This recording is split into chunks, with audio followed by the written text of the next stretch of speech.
नमस्कार दोस्तों, स्वागत है आपका एक बार फिर हमारे चैनल कैची क्लासेस में। आज मैं आपको प्रेसिडेंट का मतलब राष्ट्रपति का पार्ट 2 पढ़ाने जा रहा हूँ। अगर आप चैनल पर नए हैं, चैनल को सब्सक्राइब करें, लाइक करें, शेयर करें और कमेंट करें। आइए देखते हैं राष्ट्रपति का पार्ट 1 मैंने आपको पढ़ाया, पार्ट 2 मैं आज पढ़ा रहा हूँ। अनुच्छेद 59 तक कल मतलब पिछली क्लास में मैंने 59 तक पढ़ाया था, अनुच्छेद 59 तक। अगला अनुच्छेद 60 में क्या गया है? राष्ट्रपति द्वारा शपथ या प्रतिज्ञान, मतलब राष्ट्रपति द्वारा शपथ या प्रतिज्ञान जो होता है वो अनुच्छेद 60 में है। तो इसमें क्या कहा गया है कि राष्ट्रपति को शपथ कौन दिलाएगा? जो सुप्रीम कोर्ट उच्चतम न्यायालय का मुख्य न्यायाधीश होता है वो शपथ दिलाएगा, या फिर उसके अनुपस्थिति में जो सुप्रीम कोर्ट का मोस्ट सीनियर जज होता है, मतलब उच्चतम जज, मतलब जो सीनियर जज होता है वो राष्ट्रपति को शपथ दिलाएगा। मतलब कौन दिलाता है? सुप्रीम कोर्ट का मुख्य न्यायाधीश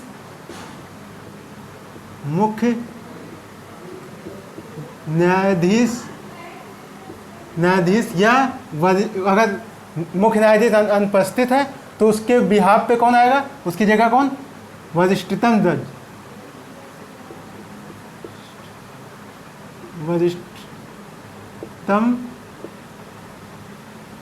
जज या वरिष्ठतम न्यायाधीश, वरिष्ठतम जज शपथ दिलाएगा।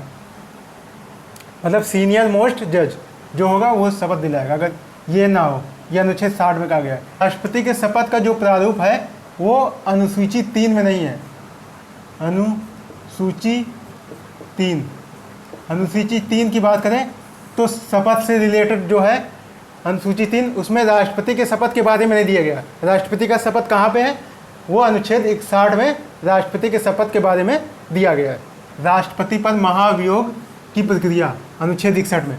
इसमें क्या होता है कि राष्ट्रपति पर जब भी महाभियोग लाया जाता है तो उसको राष्ट्रपति को 14 दिन पहले पता होता है, मतलब 14 दिन पहले बता दिया जाता है कि हम आपके ऊपर महाभियोग लाने वाले हैं। तो 14 दिन पूर्व राष्ट्रपति के पास सूचना पहुंच जाती है। और इसमें जो होता है 1/4 प्रस्तावक होने चाहिए। अगर महाभियोग को प्रस्ताव पास करना हो तो 1/4 सदस्य जो है प्रस्तावक के रूप में होने चाहिए। जितने भी मतलब जिस भी सदन से पास हो रहा है उस सदन का 1/4 प्रस्तावक उपस्थित होने चाहिए। अगर मान लीजिए प्रस्ताव पास हो जाता है तो उसके बाद अगर राष्ट्रपति के ऊपर महाभियोग चलता है तो जो संसद होती, संसद का जो उपस्थित, मतलब संसद में मतलब ज्वाइंट सेशन होगा, उसमें दोनों सदनों के 2/3 बहुमत से अगर सहमति बनती, मतलब 2/3 से बहुमत हो अगर आ गया तो राष्ट्रपति को इस्तीफा देना पड़ेगा। मतलब बहुमत का आंकड़ा क्या है?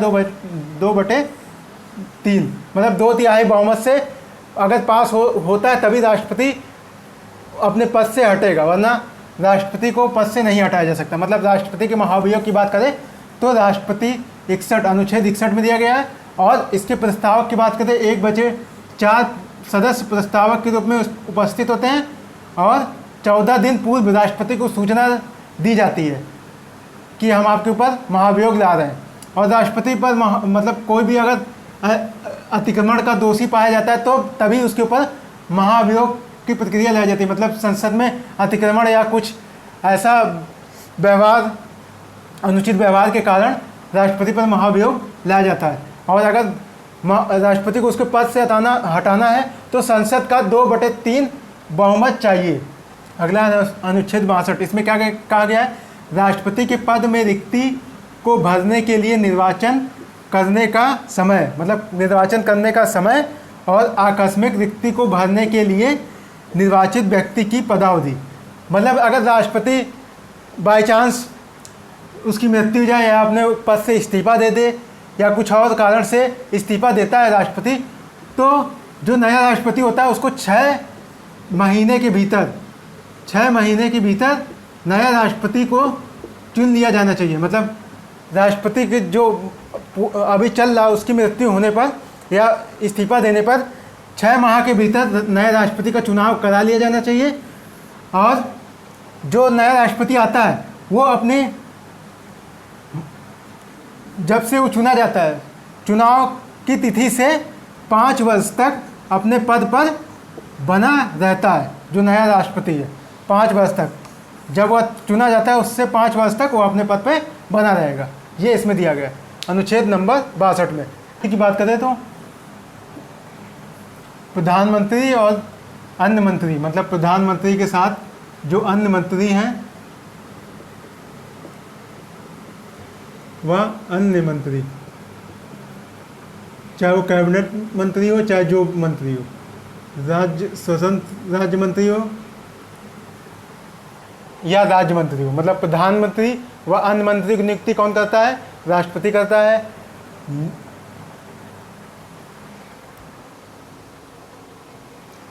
भारत के महान्यायवादी अटॉर्नी जनरल की बात करें, इसकी नियुक्ति कौन करता है? राष्ट्रपति करता है। मुख्य न्यायाधीश की बात करें, मुख्य न्यायाधीश मतलब चीफ जस्टिस की बात करें, इसकी भी नियुक्ति राष्ट्रपति करता है। हाई कोर्ट के मुख्य न्यायाधीश की, हाई कोर्ट जज की बात करें तो इसकी भी नियुक्ति राष्ट्रपति के द्वारा की जाती है। और कैग की बात करें, कैग का जो अध्यक्ष होता है कैग, उसकी भी नियुक्ति राष्ट्रपति के द्वारा की जाती है। तीनों सेनाओं के प्रमुख की नियुक्ति की राष्ट्रपति के द्वारा की जाती है। वित्त आयोग की नियुक्ति भी राष्ट्रपति के द्वारा की जाती है। वित्त आयोग और रिजर्व बैंक के गवर्नर की बात करें, उसकी भी नियुक्ति राष्ट्रपति के द्वारा ही की जाती है। राज्यपाल की नियुक्ति राष्ट्रपति के द्वारा की जाती है। और जो संघ लोक सेवा आयोग के सदस्य होते हैं उनकी नियुक्ति भी राष्ट्रपति के द्वारा ही की जाती है। मतलब राष्ट्रपति के पास कार्यकारी शक्ति की बात करें तो नियुक्ति से संबंधित है। और किन की नियुक्ति की जाती है राष्ट्रपति के द्वारा? मतलब जो प्रशासनिक पद होते हैं यहाँ प्रधानमंत्री व अन्य मंत्री और भी जो बहुत सारे महत्वपूर्ण पद हैं उनकी नियुक्ति राष्ट्रपति की सहमति पर ही की जाती है। मतलब राष्ट्रपति ही उनकी नियुक्ति करता है।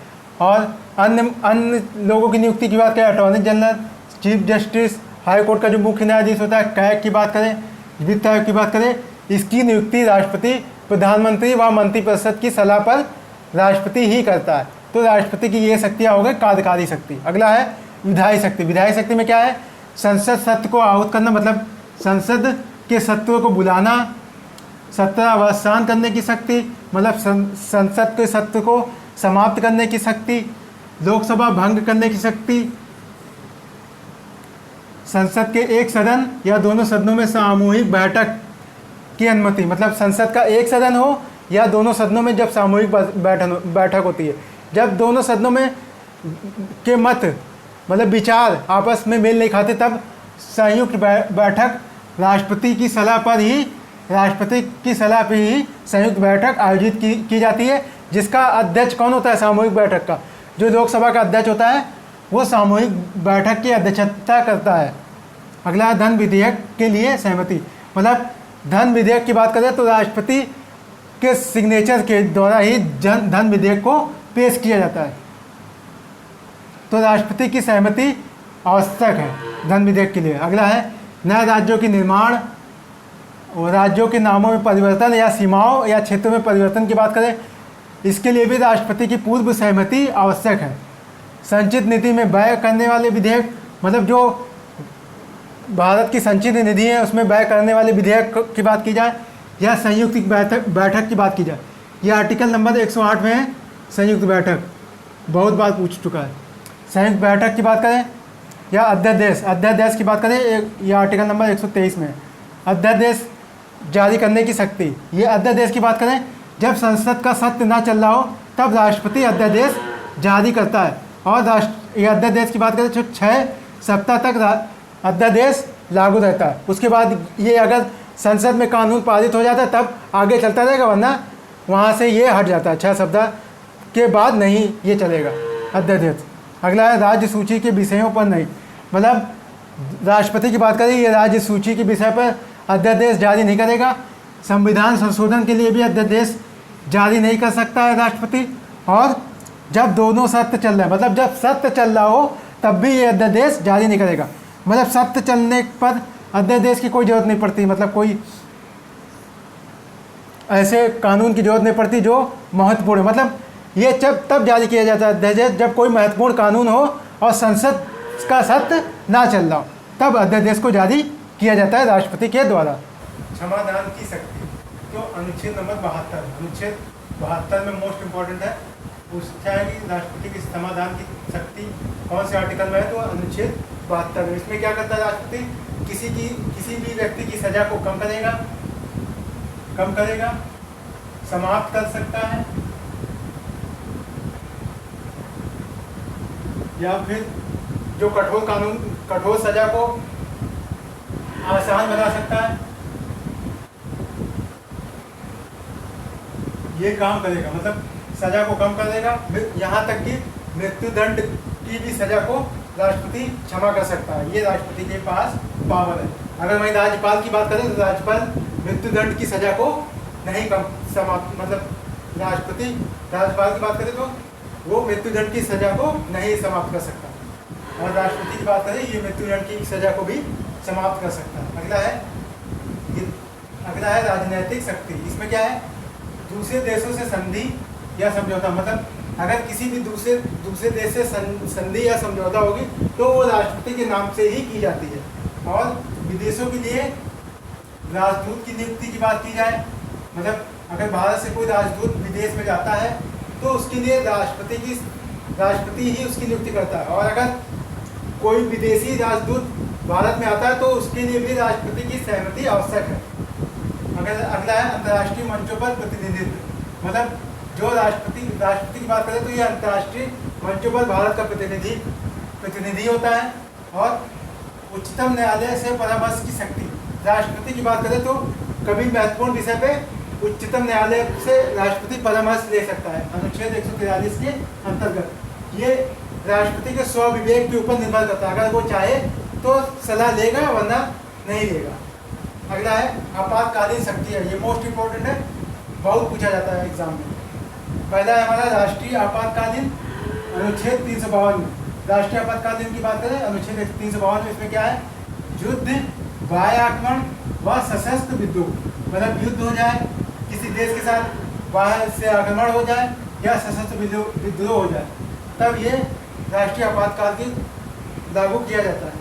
अगला है राष्ट्रपति शासन, जब किसी राज्य में संवैधानिक तंत्र विफल हो जाता है, वहाँ की सरकार सही ढंग से काम नहीं कर पाती या गिर जाती है, तो अनुच्छेद 356 के अंतर्गत राष्ट्रपति राज्यपाल की सहमति से राष्ट्रपति शासन उस राज्य में लागू करता है।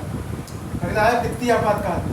वित्तीय आपातकाल की बात करें, ये अनुच्छेद 360 में है, और भारत में वित्तीय आपातकाल कभी भी लागू नहीं हुआ है। दोस्तों आज के लिए बस इतना। अगर आपको वीडियो पसंद आई, वीडियो को लाइक करें, शेयर करें और चैनल को सब्सक्राइब करें। तब तक के लिए नमस्कार।